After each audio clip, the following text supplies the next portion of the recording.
So we only have a couple more months left in this year, with Halloween being right around the corner, but there are still quite a bit of movies coming out the rest of this year. So let's go through my top 10 most anticipated movies for the rest of the year 2024. First on this list, I have Moana 2, which is the sequel to the first Moana film that came out in 2016 and just so happens to be one of my favorite Disney films of all time. Moana 2 sort of came out of nowhere and wasn't really something that we knew we were going to be getting. Just one day it was just announced that we were getting a Moana 2 on top of the Moana live action film that we're going to be getting, which is already a remake of the first Moana film that's not even a decade old. But in this movie, Moana journeys to the far seas of Oceania after receiving a message from her ancestors. But not just her ancestors beyond the grave. I think Moana is a beautiful film. I think it has great music, and I think it overall just has a really great story. Now, I'm still very excited for the sequel, but it was definitely something that I didn't expect for us to be getting because it was announced so late in the year. But, you know, I love Moana. It's one of my favorite Disney films, so I think Moana 2 will be really entertaining. Next on this list, I have the movie adaptation of Wicked, which is adapted from the Wicked play, which is a prequel story to The Wizard of Oz. Now, I'm not going to totally get into the recent drama surrounded about this film in which Cynthia Erivo was offended by a edited poster of their official poster, which is the poster that was inspired from the play's poster, and someone just edited it to make it look more like the play's poster, and that started a bunch of heat, which I think just was blown way too far out of proportion.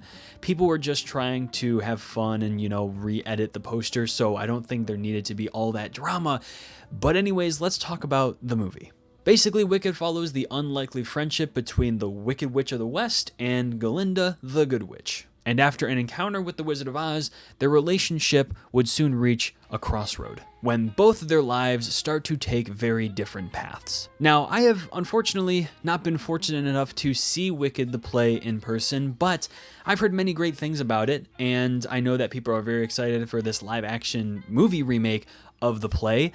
And unfortunately, I do know how the play ends, so as far as the plot goes for this movie, it's not something that I'm really, you know, looking forward to as far as how the movie's going to play out. I'm not going to spoil that here because there obviously are some people that have no idea what Wicked even is or how Wicked ends, but that doesn't really, you know, taint my excitement for the movie. I think it looks, on paper, it looks pretty.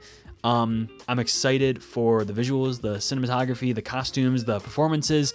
I was never really a huge fan of Ariana Grande in the role of Glinda, but I am intrigued to see how she does in the performance. But anyways, I don't have much to say about Wicked because I don't know a whole lot about it, except that it does look pretty entertaining. I think the music sounds really good, and I'm just gonna have to go see it in November. So let's move on to the next movie. Next on this list, I have Nickel Boys, which is a movie that I actually don't know when it's going to be getting its official release. It honestly could get released in 2025, but as of now, the release date is set for 2024. It just got its run at film festivals, and it's been doing great, but Nickel Boys, I am very excited about. It follows Elwood Curtis, whose college dreams are shattered after he is sent to Nickel Academy, a brutal reformatory in the Jim Crow South. But he has an optimistic worldview, and he ends up creating a friendship with Turner, a teen who helps Elwood with fundamental tips on survival. It stars Luke Tenney, who has also recently been in the show Shrinking on Apple TV+, which is a really good show. I highly recommend that you check it out. He's really great in it. But again, this is a movie that I don't know a whole lot about. I think it looks really great. I like these historical drama kind of films. Drama is my genre, but I've heard a couple of my friends say that it is very good. It's monumental as far as filmmaking goes, so that has me really intrigued for this, and I cannot wait to see it whenever it comes out this year. Next, I have Gladiator 2, which might be a little bit low on this list for some people, but I'm going to give it a chance. I think this is going to be great, but I think on the off chance, I think it could also be a huge letdown. I think Ridley Scott has kind of gone off the rails in his filmmaking when it comes to making cohesive stories, and Gladiator 2 definitely wasn't a film that we really needed. They're marketing it as the sequel that we've been waiting for over 20 years, but is it really the sequel that we've been waiting for over 20 years, or is that just what you're trying to put in our heads? Because Gladiator from 2000, starring Russell Crowe, is a masterpiece, and definitely didn't end with us needing a sequel.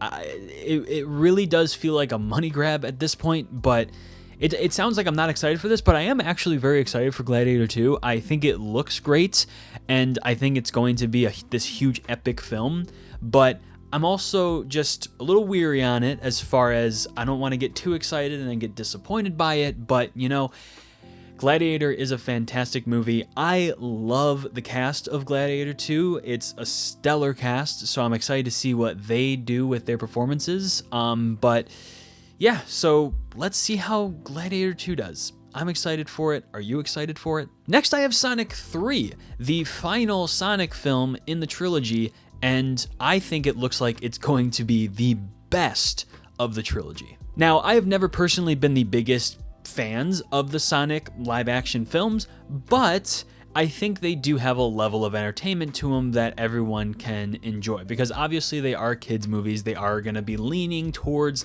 that kid audience more with the jokes, the story, so we're not really looking for greatness here.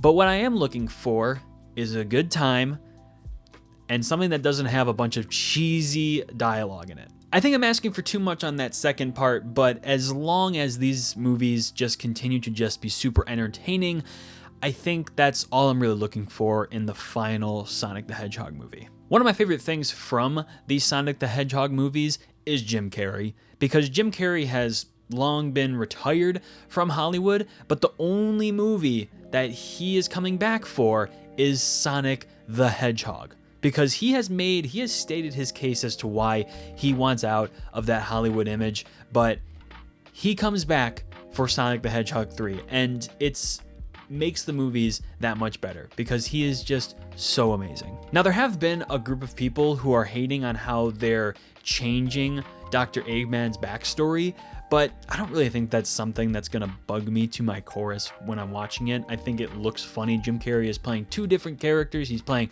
Dr. Eggman. He's playing Dr. Eggman's dad. It looks funny. Shadow looks amazing because Shadow is my all-time favorite Sonic character, and the fact that Keanu Reeves is playing him is amazing. I actually predicted a couple years ago that Keanu Reeves should play Shadow, so I'm just saying, I'm happy that Keanu Reeves is playing Shadow. Now, this next movie I think looks very, very, very strange, but at the same time, it intrigues me, and that's Nightbitch. It stars Amy Adams as an artist who puts her career on hold to become a stay-at-home mom. She was seeking a new chapter in her life, and she got just that. And her nightly routine takes a very surreal turn when her maternal instincts manifest into animal form. This is directed by Mariel Heller, who also directed Can You Ever Forgive Me, which is a movie that came out in 2018, and I love that movie. It's also based on a book like Nightbitch is, and since these are completely different movies, I'm very interested to see what Mariel Heller can do with this insane story. Now, I've heard a lot of people say that the trailer for Nightbitch didn't do anything for the actual movie because it literally has such a completely different vibe than the actual movie.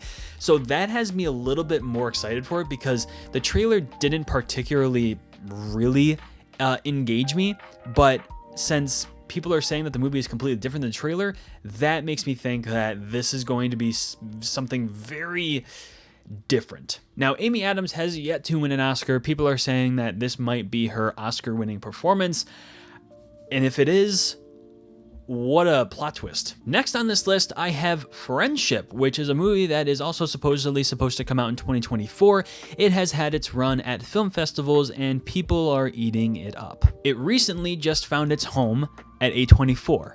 A24 will be distributing this movie, which is fantastic. A24 does such a fantastic job distributing movies, promoting movies, marketing movies, and you know, I think A24 has sort of just become that, you know what? Let's go see that A24 movie. I know it's a movie distributor, say what you want about it, but A24 puts out bangers. Basically, the plot of this movie is about how two guys form a bromance together. But one of them has very obsessive personality traits, and those personality traits begin to threaten one of the other guy's families, and he struggles to protect their security. It stars Tim Robinson and Paul Rudd in the lead roles, which is going to be a fantastic duo. They are both very funny people.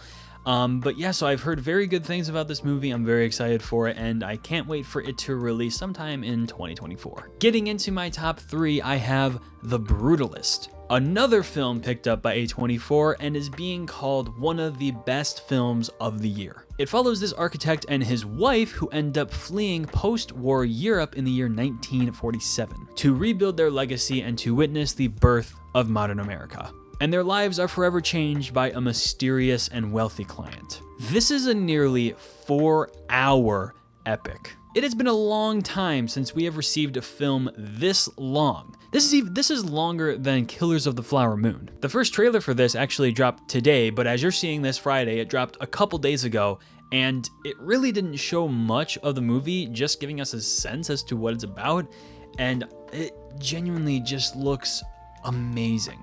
It has a really astounding cast to Adrian Brody, Felicity Jones, Guy Pearce, Joe Alwyn, Rafi Kasidi, Vanessa Kirby, Stacey Martin, Joel Edgerton, Mark Rylance too. I mean, this is just such an amazing cast. Now again, I don't know much about this movie. All I know is that it's definitely right up my alley with historical drama, with the cast, the cinematography, the music, the sound design, everything so far. It makes it look so damn good. This could genuinely sweep the Oscars. I mean, it definitely feels like one of those kind of movies, but we'll just have to wait to see around Oscar season. But anyways, The Brutalist, a 3-hour and 35-minute epic historical drama that I cannot wait for. Next on this list is Anora, which is another movie that has just been getting so much praise and could genuinely be one of the best movies of the year. It's directed by Sean Baker, who has also directed Red Rocket, The Florida Project, which is a fantastic movie, and he is being called one of the best, or if not the best director of this generation, which is just such high praise, and he should feel so proud. But basically, Anora follows this sex worker in Brooklyn who ends up getting her chance at a Cinderella story when she marries the son of an oligarch. But when the news of this marriage reaches Russia, the family of the boy end up trying to get the marriage annulled. Again, this is a movie that I am not sure really what to expect from it, except for really great performances, really awesome cinematography, and some masterful writing. But again, I've heard a lot of people say that this is just such a fantastic movie. It could genuinely be Sean Baker's best movie, and it might be his most optimistic movie yet. But as far as from my perspective, I don't know what I could be looking forward to. I think it looks great. I cannot wait to see it in theaters. Yeah, I think Anora looks fantastic, and I cannot wait to go see it.